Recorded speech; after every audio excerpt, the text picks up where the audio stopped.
আকাশবাণী খবর পড়ছি পার্থপ্রতিম মিত্র। প্রথমে বিশেষ বিশেষ খবর। কড়া নিরাপত্তায় পশ্চিমবঙ্গে বিধানসভা নির্বাচনের প্রথম দফার জন্য 16টি জেলায় 152টি আসনে ভোট নেওয়া হচ্ছে। শেষ পাওয়া খবরে বেলা 11টা পর্যন্ত গড় ভোটদানের হার 41.11%।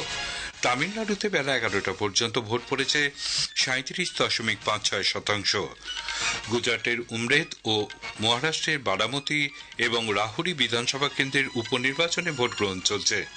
পশ্চিমবঙ্গে দ্বিতীয় দফার ভোটে প্রচার অভিযান তুঙ্গে। বরিষ্ঠ বিজেপি নেতা প্রধানমন্ত্রী নরেন্দ্র মোদী নদিয়ার কৃষ্ণনগরে নির্বাচনী প্রচারে যোগ দিয়েছেন। তৃণমূল কংগ্রেস নেত্রী মুখ্যমন্ত্রী মমতা ব্যানার্জি আজ কলকাতার চৌরঙ্গি এবং যাদবপুরের জনসভা এবং ভবানীপুরে পদযাত্রায় অংশ নেবেন। সিবিএসই জানিয়েছে দশম শ্রেণীর দ্বিতীয় দফার পরীক্ষা 15ই মে থেকে শুরু হবে। ইরান জানিয়েছে মার্কিন যুক্তরাষ্ট্র ইসরায়েল যুদ্ধবিরতি লঙ্ঘন করায় হরমুজ প্রণালী খোলা সম্ভব নয়। এদিকে ইরানের আকাশসীমা আংশিকভাবে খুলে দেওয়ার পর আমেরিকার নাগরিকদের দ্রুত সেদেশ ছাড়ার পরামর্শ দিয়েছে মার্কিন বিদেশ দপ্তর। আইপিএল ক্রিকেটে আজ মুম্বাই ইন্ডিয়ান্স চেন্নাই সুপার কিংসের মুখোমুখি হবে। আসছি বিস্তারিত খবরে। কড়া নিরাপত্তায় পশ্চিমবঙ্গে বিধানসভা নির্বাচনে প্রথম দফায় 16টি জেলার 152টি আসনে ভোট গ্রহণ চলছে। ভোট নেওয়া হবে সন্ধ্যে 6টা পর্যন্ত। 11টা পর্যন্ত গড় ভোটদানের হার 41.11%। দু একটি বিচ্ছিন্ন ঘটনা ছাড়া ভোটদান এখনো পর্যন্ত শান্তিপূর্ণ। তামিলনাড়ুতে এক দফা বিধানসভা নির্বাচনে 234টি আসনে আজ ভোট গ্রহণ অনুষ্ঠিত হচ্ছে। চলবে সন্ধ্যে 6টা পর্যন্ত। এখনো পর্যন্ত ভোট পড়েছে 37.56%। নামাক্কাল এবং এরোডে সর্বাধিক 41% ভোট পড়েছে বলে জানা গেছে। গুজরাটের উমরেদ বিধানসভা এবং মহারাষ্ট্রের বারামতি এবং রাহুরি বিধানসভা কেন্দ্রের উপনির্বাচনে ভোট গ্রহণ চলছে। একটি প্রতিবেদন।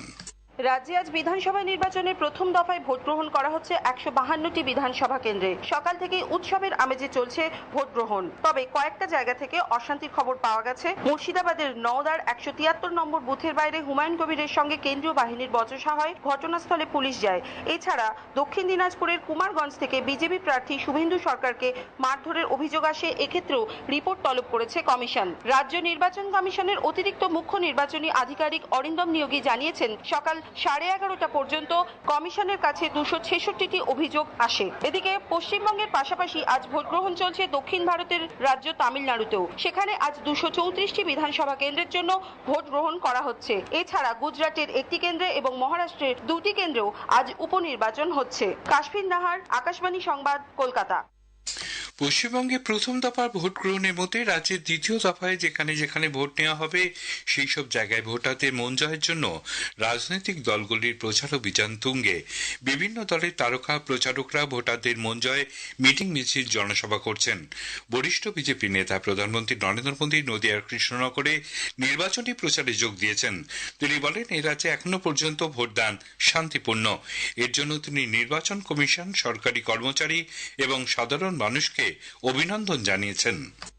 मैं इलेक्शन कमीशन का ऐसे अभिनंदन करता हूं। उन्होंने लोकतंत्र की फिर से एक बार बंगाल की धरती पर प्रतिष्ठा की है।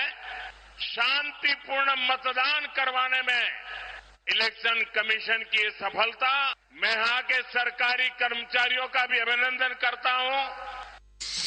এরপর প্রধানমন্ত্রী দক্ষিণ 24 পরগনার মথুরাপুরে দলীয় প্রার্থীদের সমর্থনে জনসভায় অংশ নেওয়ার কথা।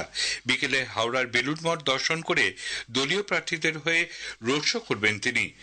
অপরদিকে বিজেপি নেতা কেন্দ্রীয় স্বরাষ্ট্রমন্ত্রী অমিত শাহ হুগলির বলাগড় এবং পরশুরায় জনসভায় বক্তব্য রাখবেন। উত্তর 24 পরগনার মধ্যমগ্রামে রোড শোর কর্মসূচি রয়েছে তার। অন্যদিকে দলের সর্বভারতীয় সভাপতি নীতিন নবীন আজ উত্তর 24 পরগনার খড়দা এবং কাশীপুর বেলগাছিয়ায় দুটি রোড শো করবেন। তৃণমূল কংগ্রেস নেত্রী মুখ্যমন্ত্রী মমতা ব্যানার্জি আজ কলকাতার চৌরঙ্গি এবং যাদবপুরে জনসভা এবং ভবানীপুরে পদযাত্রায় অংশ নেবেন। দলের সাধারণ সম্পাদক অভিষেক বন্দ্যোপাধ্যায় আজ প্রচার করবেন মিডিয়া বুরুজে। সিপিআইএম এর রাজ্য সম্পাদক মোহাম্মদ সেলিম বালিগঞ্জে রোড শো এবং হুগলির কোন্নগর থেকে উত্তরপাড়া পর্যন্ত পদযাত্রায় যোগ দেবেন।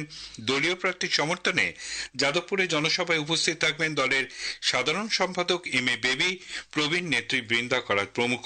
কংগ্রেস, আইএসএফ সহ অন্য রাজনৈতিক দলের নেতাকর্মীরাও ভোটারদের মন জয় সব রকম চেষ্টা চালাচ্ছেন। কেন্দ্রীয় মধ্যশিক্ষা পর্ষদ সিবিএসই জানিয়েছে দশম শ্রেণীর দ্বিতীয় দফার পরীক্ষা 15 মে থেকে শুরু হবে। প্রসঙ্গত, যেসব শিক্ষার্থী তাদের নম্বর বৃদ্ধি করতে ইচ্ছুক তারা যে কোনো 3টি বিষয়ে পরীক্ষায় বসতে পারবে। এই পদক্ষেপ জাতীয় শিক্ষানীতি 2020 সঙ্গে সামঞ্জস্যপূর্ণ। উল্লেখ্য, সিবিএসই চলতি মাসের 15 তারিখে দশম শ্রেণীর প্রথম দফার পরীক্ষার ফল প্রকাশ করেছিল। পাঞ্জাবের লুধিয়ানায় এক শিল্পপতি 20 কোটি টাকার জালিয়াতির শিকার হয়েছেন। পাঞ্জাব পুলিশের সাইবার ক্রাইম বিভাগ ক্রিপ্টোকারেন্সি জালিয়াতির একটি মামলা রুজু করে তদন্ত শুরু করেছে। আজকের প্রসঙ্গে এবারের বিষয়ে এক নজরে প্রথম দফা। রাজ্য বিধানসভা নির্বাচনের প্রথম দফার ভোট পর্ব কেমন হলো তা তুলে ধরবেন আমাদের জেলা সংবাদদাতা এবং প্রতিনিধিরা। আকাশবাণী সংবাদ বিভাগ প্রযোজিত অনুষ্ঠানটি শুনবেন আজ রাত 8:05 গীতাঞ্জলি, ডিটিএইচ বাংলা এবং আকাশবাণী সংবাদ কলকাতা সোশ্যাল মিডিয়া প্ল্যাটফর্মে। এদিকে আজ সন্ধ্যার 7:50 স্থানীয় সংবাদ 10 মিনিটের পরিবর্তে 15 মিনিটের হবে। প্রধানমন্ত্রী নরেন্দ্র মোদী রবিবার 26 এপ্রিল আকাশবাণীতে মন কি বাত অনুষ্ঠানে দেশ বিদেশের মানুষের সঙ্গে তার চিন্তাভাবনা ভাগ করে নেবেন। এটি হবে মাসিক এই বেতার অনুষ্ঠানের 133তম পর্ব। আকাশবাণী ও দূরদর্শনের সবকটি চ্যানেলে সকাল 11টা থেকে এই অনুষ্ঠান শোনা যাবে। আকাশবাণী সংবাদ website, news on AIR mobile app, Akashvani ও দূরদর্শনের সংবাদ বিভাগ, প্রধানমন্ত্রীর দপ্তর ও তথ্য সম্প্রচার মন্ত্রকের ইউটিউব চ্যানেলেও এই অনুষ্ঠানটি শোনা যাবে। এই খবর শুনছেন আকাশবাণী থেকে। আমাদের সংবাদ শোনা যাচ্ছে ইউটিউব চ্যানেল আকাশবাণী সংবাদ বাংলা, ফেসবুক ও ইনস্টাগ্রাম আকাশবাণী সংবাদ কলকাতা এবং এক্স হ্যান্ডেল এআইআর নিউজ কলকাতাতে। ইরান জানিয়েছে মার্কিন যুক্তরাষ্ট্র ও ইসরায়েল যুদ্ধবিরতি লঙ্ঘন করায় হরমুজ প্রণালী খোলা সম্ভব নয়।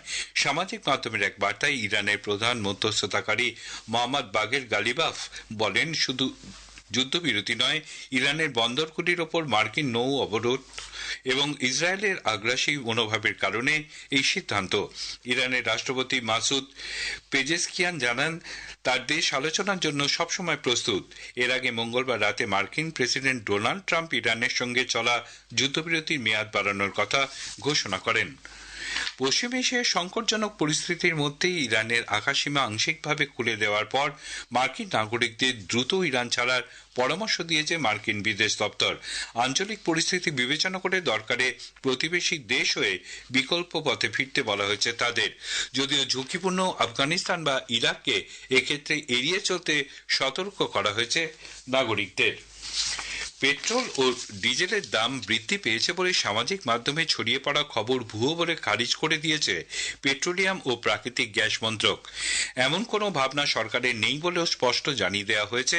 মন্ত্রক বলেছে, ভারত একমাত্র দেশ যেখানে গত 4 বছরে পেট্রোল ও ডিজেলের মূল্য একবারও বাড়েনি। চতুর্থ ভারত আফ্রিকা ফোরাম শিখর সম্মেলন আগামী 28 মে থেকে নতুন দিল্লিতে হতে চলেছে, চলবে 31 মে পর্যন্ত।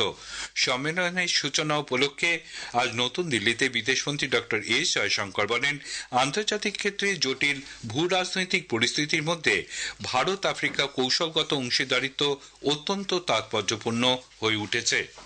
Today, Africa occupies a central place in India's foreign policy.